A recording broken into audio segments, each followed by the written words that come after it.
Today's a big one, guys.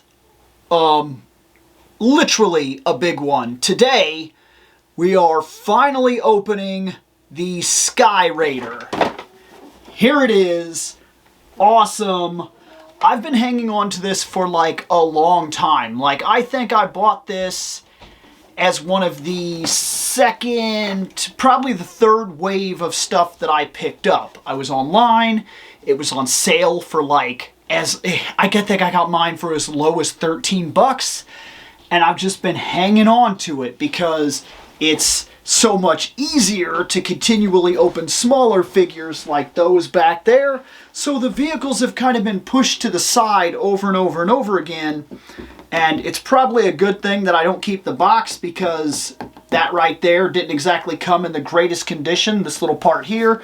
There are, however, some things about the box that we need to talk about. So let's get into this, because this is actually a pretty big piece.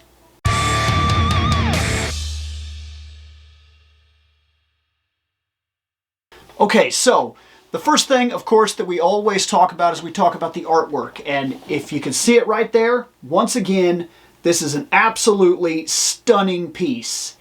It never fails to be an absolutely stunning piece.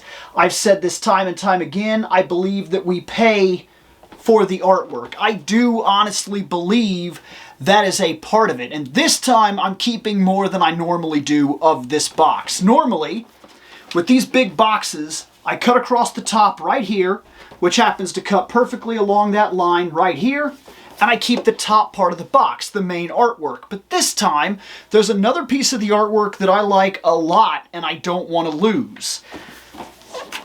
So I'll also be cutting out the top of the box, because if you could see this here, and this is kind of a rough angle right here, but you see that Castle Grayskull, that image, and Stratos there flying away from the castle and everything? I like that a lot. Like, I really like that Castle Grayskull image, so I'm also going to cut the top here on this box, which is a little different than what I normally do. I've even considered keeping the little side panels here, because even the side panels are pretty good, with like the warrior goddess here depicted on the second one. The green warrior goddess is on this one. Man, I'm not getting it to focus. Here we go. Let's try this again. Right there. See her? That's fantastic. It's cool. She's up there and she's watching things go down and everything. I like this a lot. In terms of our hunt, which I haven't been bringing this up, but this is something that I think I might add in this part where we talk about the artwork, because it's also a good idea to keep in mind what it is we're trying to hunt down as we go through the line, and what matters to me on any kind of personal level, what I think looks cool, and so on and so forth. And so far, there are, in terms of the back of this box, there are 3 items here, or a multitude of items, may I say. One is Castle Grayskull. I've got that. We're not worried about that. One is, of course, the Wind Raider. We're fine. I don't need a second one. One is more than enough. So now there are 3 characters in this line that this gives me the chance to hunt for. There's a Battle Armor He-Man and a Battle Armor Skeletor and a Buzzsaw Hordak. I don't know about the Buzzsaw Hordak. I need to see him physically to decide if his chest cavity is too ridiculous and I don't care and I want a different Hordak. But these 2, I want. I want these 2 figures right here. Now, I already have a Battle Armor He-Man right there. But I also want the more rugged Battle Armor. This is cool. I like this more. I like that he has the vac metal and he's shiny, and even Battle Cat is kind of shiny on his armor and everything. I like that a lot, but if I'm being honest, I wouldn't mind having the other version of it alongside him, so maybe I'm a putz, but I am interested in buying the Battle Armor He-Man, and I am interested in buying the Battle Armor Skeletor. So those are 2 things that are 100% on my list. And in terms of anything that I would like to point out in terms of when I look at this, I pointed out the Green Goddess. Let me look at the front real quick. We got He-Man, he's flying. There's one thing I would like to point out, because I keep seeing this constantly. First off, this says, the heroic warriors pilot the Wind Raider into battle with incredible death-defying maneuvers. Yeah, I would have to agree, being that I have watched the series now. I'm on the last episode and a half. I had 2 episodes left when I turned the DVD off last night, so 1.5 episodes is all I have left, and I've watched the entire original series. I'm not on She-Ra. I've watched the entire He-Man series, and then I'll of course move on to the 2 movies and so forth. And in those movies, in that series, this thing is ridiculous. This thing is ridiculous. It's talking about and going upside down and doing twists and turns. Sure, they knock it out of the sky real easy, which I noticed, which kind of bugs me a little bit. Like, it always takes like 1 shot, or like something, and then it's like, oh no, we're going down. But it also survives going down quite a bit. It always seems to land in like a tar pit or something like that, so I guess that's not necessarily fair. If it hit the ground, it'd be done, and it does in a couple of instances actually get damaged in that way, so I don't know. But yeah, this thing does do death-defying maneuvers, especially for the kind of universe that it's shown us. And I have to ask, is this an Easter egg? Is this a thing that we might see a repaint coming out for this? Because you see up there, in this right here, you see on the artwork, let's try this again, let's see if I can get a focus. See on the artwork up here, where there's another Wind Raider? I think I'm pointing to the right spot. Yeah, it's right up there. We're gonna try again? I don't know, I'm having a lot of hard trouble here this time to get in the focus. See me, camera? The autofocus is not playing well with me today, but right here, there's another Wind Raider. And also, on the front of the box, we have the same thing, where alongside the top of the box, right up here, there are Wind Raiders flying into battle that have like the purple color and everything, that are more like a Skeletor Wind Raider. I'm curious, that was not a thing in the series. I never once saw like a Skeletor Wind Raider. He always flew that weird, spidery-esque weird vehicle thing, and that's what I always saw. So I'm interested, but yeah. Let's open this up, because this is going to be cool. I want to look at this, and then of course I'm going to have to choose a pilot for display, and I think I know what I'm picking. Okay, so check this out. Once again, we got one of those cool little platform things, which I've been talking about this for a while. I actually prefer that they do something like this when they release these pieces. And look, it actually has this really cool emblem, like Grayskull and everything like down there, so you can definitely tell what this is supposed to be. It's got this computer, so we're going to click that in right there. We're gonna click it in right there. I'm telling you, we're going to do this. Click. There. That's cool. That's actually a pretty cool little computer display. It's nice. It's got just enough little details and everything like that to be somewhat ambiguous. Like if I was a kid, I probably would have looked at that and been like, I'm tracking its flight path and yada yada. I actually believe that that's like a cool little plaything. So we're going to put this in. That clicks in real nice. The entire stand looks like that. It's a real solid little piece, simple. It's got the Castle Grayskull colors, so you know we can put it right next to the castle and expand the castle idea. I love this little thing. Every single one of the vehicle things should come with something that expands the main playsets.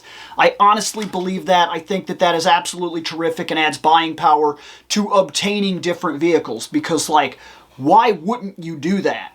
Like, it just makes sense that every part of the thing that you get, every little extra piece of the main lineage, comes with a smaller part of the surrounding Grayskull area or the inner Grayskull area. I just feel like that is an absolutely fantastic idea. I feel like instead of Build-A-Figures, I want Build-A-Playset. I do. Why isn't that a thing? That would make so much sense to me. It really would. So, let me look at this and guarantee this is going to go on like this. Click. There he is. There's the stand. And just like the Wind Raider that we put together not way too long ago, the Sky Sled right back here, it has that little thing and has the deal, so the flying deal, and that's pretty cool. So, let's put together the wind raider. Some assembly is required, and just to let you know, it is, in fact, rocket science. All right? It's Eternian rocket science. So, we put the rudder on here. That's this piece right here. So we put that, connect it. I'm going to connect it on the bottom first and then kind of slide the top in. That's where I feel most comfortable doing it. I already looked. It looked like the sticker was definitely down towards the bottom on the little display thing that I saw. And the wings should be pointing back. So these wings should be pointing this way. So we put that there, click. We put this here, click, and there it is. That's the Wind Raider.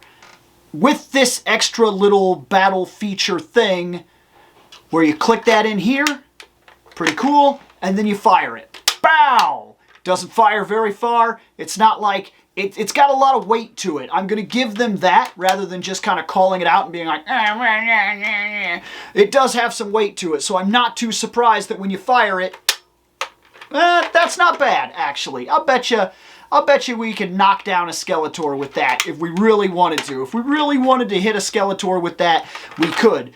And then, I also believe that as an extra action feature in general, so this thing fires and then this actually winds it up. Do you see how we winded it all the way back up like that? You could it actually winds up pretty quick too, now that I'm looking at it. So that fires. Oh, let's unwind this. How unwind can this get? Cord is that long. Let's be honest, I'm never really going to play with this thing after this moment.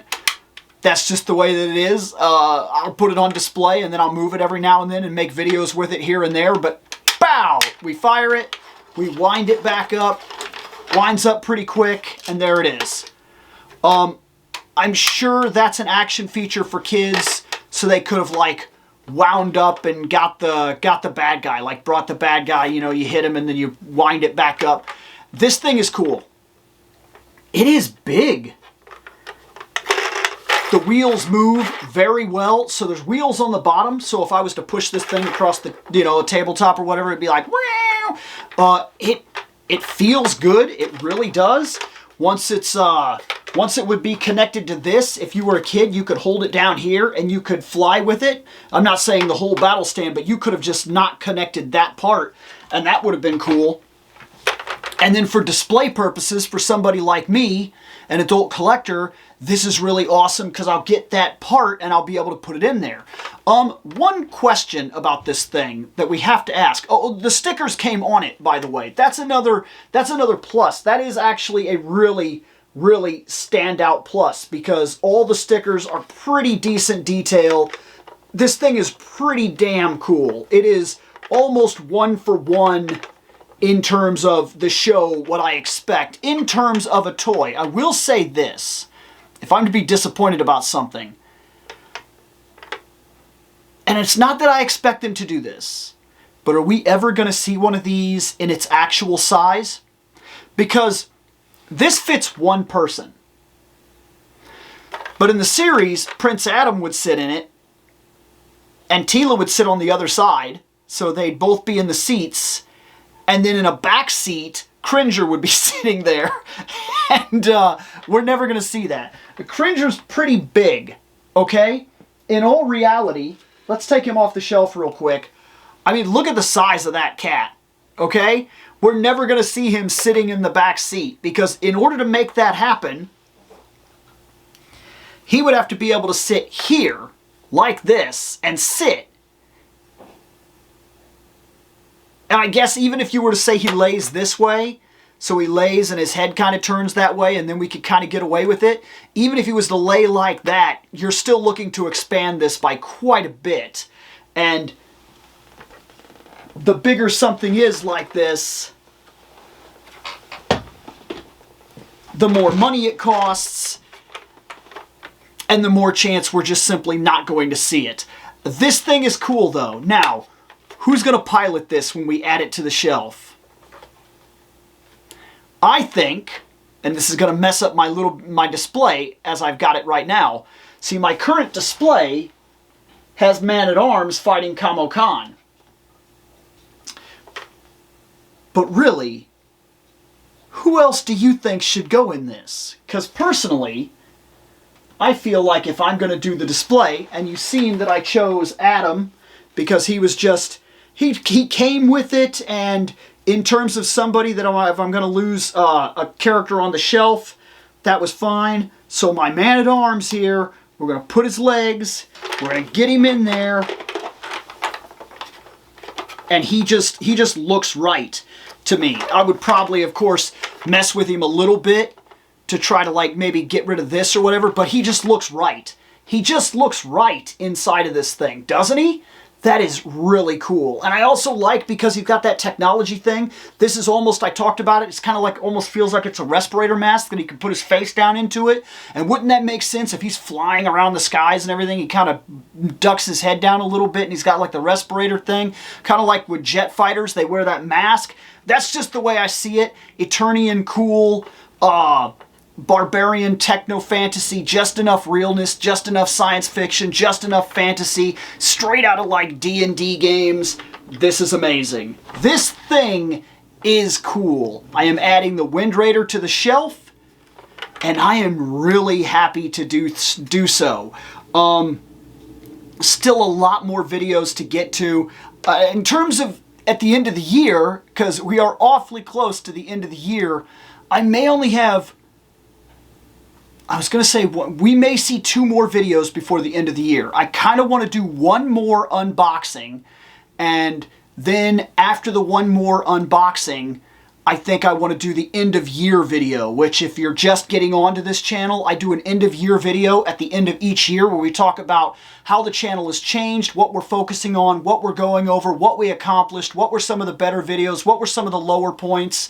And I also kind of like to kind of go into things and say, hey, you know, this is the room currently as opposed to the last year's video. And you can always go back and check the last year's video and see how much the room has changed, because there's a room tour at the end of every single video to see how much of a mess it is, how much has to be done to put it back into order, how many things we've discovered, how many things we've fixed.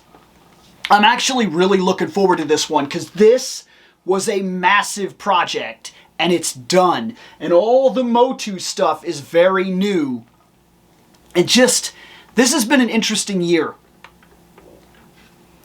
It has seen a massive change in focus to, I am a fandom channel. But primarily, what I have done my whole life is collect my fandoms. I like to talk about my fandoms. And this gives me an excuse that I never expected. Focusing on my collecting, focusing on my toy stuff, something I actually know a lot about and have enjoyed and have a major passion for, that I've been involved in for years and years and years and years and years. This is actually a really interesting switch on the channel that I think is absolutely for the better and has done a lot of favors for the channel in general. It gives me a chance to talk about this stuff, talk about toys, do unboxings, talk about where I feel something lies, talk about the aesthetic, why something belongs in the collection, why it doesn't belong in the collection. And at the same time, every now and then it gives me an excuse to bring up fandom topics, because if we're going to talk about Star Trek stuff, I have chances to do top 5s and talk about things like my favorite characters and things of that nature. And if we're going to do Wonder Woman stuff, I have a chance to talk about Wonder Woman and why I like her so much, and that feeds into the same thing we're already doing, toys. So this has been a really good year for the channel, and I'm really looking forward to that end of year video because I think we have a decent amount to talk about. But for right now, this guy is going to go on that shelf, and I think I'm done here. I just wanted to point this thing out. I just wanted to open it. I just wanted to put it on the shelf, and we have done that later on.